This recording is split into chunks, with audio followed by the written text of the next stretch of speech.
West has produced hits for music heavyweights Jay-Z, Justin Timberlake, Rihanna, Snoop, and Aaliyah, just to name a few. He is a legendary producer, rapper, and songwriter. We welcome to the desk Timbaland. How you doing? Good. What's going on? Thank you so much for being Welcome here. to the show, bro. This is great. This is great. Early in the morning. It's great for us. you. Yeah. And you were on time. No. It's perfect for me. Yeah. Early Great morning. debate. All right. Which we so appreciate you being here. Now, you're the executive music producer of Empire. Huge Yes. fan of the show. I haven't missed an episode. What has that experience been like? It's been a wonderful ride. Yeah. It's been a learning experience just about the business of TV and film more than anything.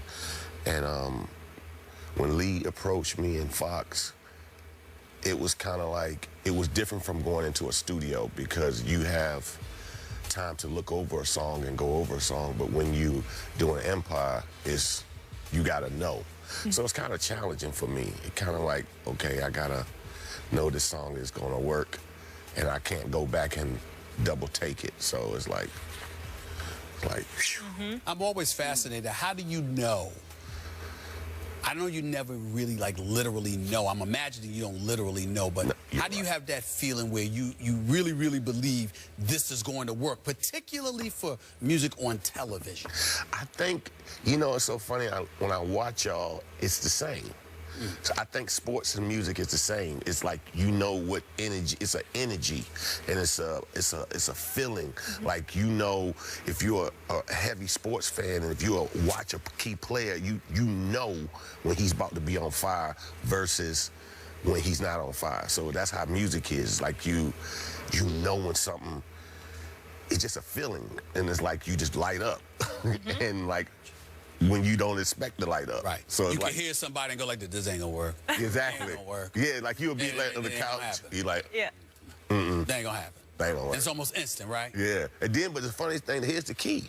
When you can say that, see, I can see me and you walk on, that ain't gonna work, right? Right. So then we'll go to the bathroom, we'll come back in, I look at you, I'm like, that ain't the same song we just heard, right? And then it hits you a little different. Each time you leave the room and you come back in, you be like, man, I know we just said that wasn't gonna work, but it's working. Right. I got it. So that's how it is. Speaking of a team that is about to be on fire, a team we both love, but not quite enough to pick over the Cavs in the East, your Miami Heat, and you are a big fan. Yes. How much do you love them? Do you love them enough that they could win the East? I like his question. He said, how much do you love them? How much do you love them? I just love them. I don't know about to win in the East, but I can say this. What I have seen in living in Miami and being in Miami, when that city gets turned up, somehow the team gets turned up. They just start to just do good. I've seen some amazing things happen in Miami where I walked out the door, and I'm like, oh, snap. Talk about energy. Did you see that? So, for the Cavs and the Miami Heat, we got to wait and see. Are you a Miami Heat fan? I'm a fan. Okay, how did you feel? You're a LeBron fan. Yes, I am. How did you feel about LeBron deciding to leave South Beach and go back to Cleveland? Hey, he a grown man. And I look at it like this. I agree. And, it's kind of, I play the fence because I had to put myself, me being an entertainer and somebody telling me I have to make a choice for myself. At the end of the day, it's still me. I'm one person. I got to live. I go to sleep by myself. It's like one of those decisions that, like if I'm from Virginia, which I am, and I go to play for Atlanta, you're going to feel some kind of way leaving your home. It's going to start to eat at you at night. Like, it's just something about just your hometown. And when you say Cleveland, you really can't say anything. You only got to put your hands and be mad and go like this.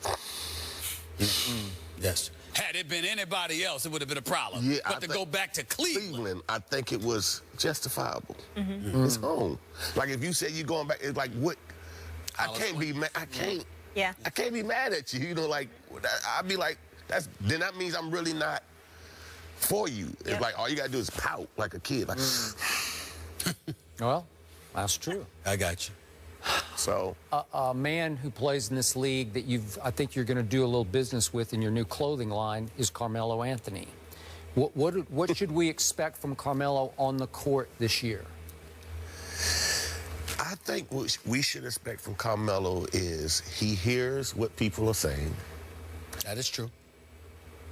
And being a professional and being a winner, he's going to win. You're going to see something that you never saw to him.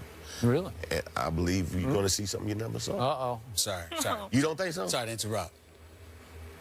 I'm going to clarify. I'm going to clarify that question.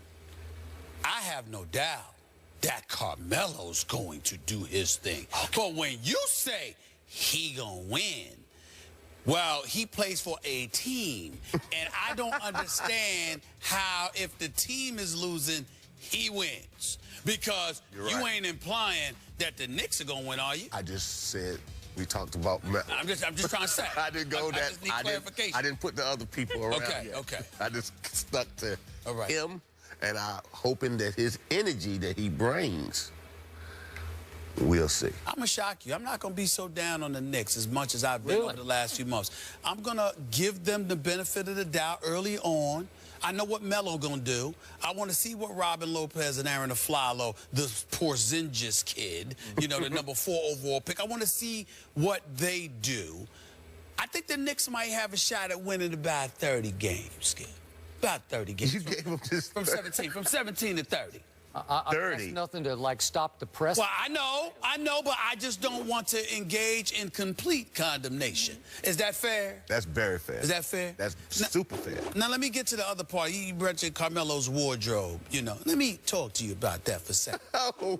Melo, LeBron, Tristan Thompson, I forgot who else. They got these new hats that's kind of look. I don't understand it.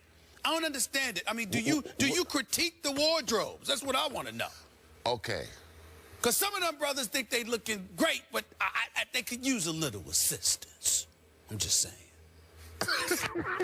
Now, what I will say, and I know you might don't want to hear this. How old are these fellas? That's true. That's true. Young 30s, Melo, and 30, and think LeBron, about 31. There you go. I mean, they dress sharp. But the hat is the extra. They ain't go completely extra like D. Wade or Russell Westbrook, but the hat thing, I don't know, you don't see it much. I just wanted to bring that up, just as an aside. I think that it's today's fashion for the youth. Okay. All right. You just don't agree to it, huh? No. Go ahead. He's GQ. He's got it. I do believe. I know you got great suits, but you know, like they'll match that suit up with maybe a T-shirt and some sneakers, and you'll look at them like, what have you done to this fine suit? Okay. All right, listen. Am I telling the truth? It's a good point. It's a good point. It's a good point. Go ahead, Skip. Let's go back in your comfort zone. Right. Not only have you rapped, but you've obviously produced, you've written, you've done the whole thing in your field. Who is, we ask all the rappers this, who's the greatest rapper ever in your humble view? Well, first of all, I am not a rapper. I feel like I'm an entertainer, just like I feel like a rapper is somebody who really tells his story. You know, my story is told through me making music and sound. Like, I get on the mic because sometimes there's nobody around that can assist me to what I want to do. So I'm like, well, I might as well do it myself. Right. And then people around me like, hey, man, you pretty good. I'm like, no, I'm not. But I'm going to do it because it's a check. So I'm going to do it. And the guy said, you know what? I'm not. But I understand the process of it. So who, to me, back to your question, you said the greatest rapper? Yes. Greatest all-time rapper. Well, I think both of them are not here today. And that's Biggie Smalls and Tupac. Okay. You want to Well, listen. What? You know what? I'm going to tell you what. I'm just saying. Listen, Jay-Z. Oh, he's the. Come on, Dad. I'm gonna get to him. All right. But I had to. You say rap.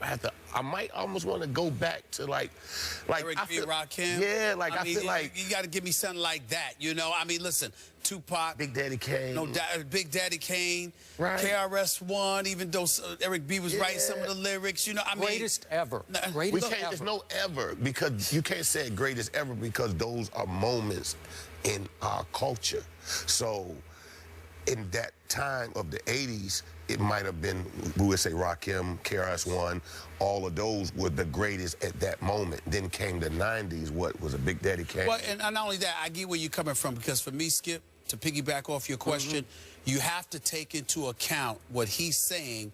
Then you have to bring into question those who transcend the test of times. When I think about LL Cool J, 80s, 90s, 2000, even with acting, he still drop an album here and there that reminds you how great he was.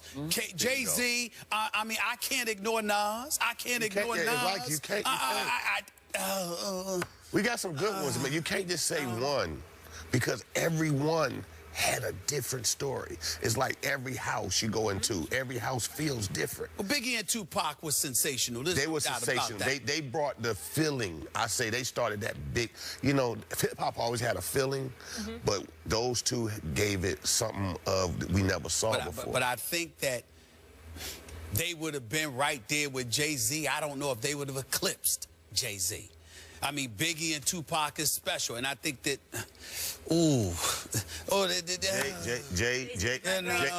Jay is my brother, so I'm gonna put him always number one. But like me being, to ask me is kind of biased because I respect the music, the sanctuary. Just like asking a player in sports, you really can't.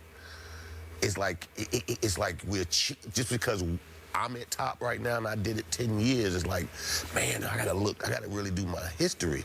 Because then you have Africa Bambaataa, you have so many things that to say, oh, am I really the best? I got you. Excuse me, am I allowed to have an opinion here? Yes, I want you to tell them what it is. All right, if we're gonna boil it down to Tupac or Biggie, the greatest performer ever in that genre is the Notorious B.I.G. Again, even if you saw the movie that they made about him, it was great. He just great movie. blew people away with his power, with his charisma. Matter of opinion. Oh, yeah. He was sensational. Don't get me wrong. He was sensational. I'm just saying that I don't know that you can sit there and say that he's definitively the greatest. Not when Tupac was doing his thing, and not after we have seen how Jay-Z has taken it and elevated it to another level. I don't know if you can do that. I don't know. And I don't know if Biggie would have ever been Biggie if it wasn't for Eric B. and Rakim and those boys. So this is what I say. This is why I say Jay-Z's the best. It's not because he can rap. Look what he just explained. Jay-Z saw all of this, so he studied the do's and the do-nots. And he has mastered how to be relevant through the test of time. You can't teach that. You can't teach that. Student of the game. You gotta just know how. You gotta know. It's like, you know, you ever heard people say, "Oh, he old. He don't hear that about washed up, no. You know, and you know, it's a way to move in life. Yep. To always stay on top. Like, you know, it's only a handful. You watch them just fall, and you climb up the mountain, you be like, dang.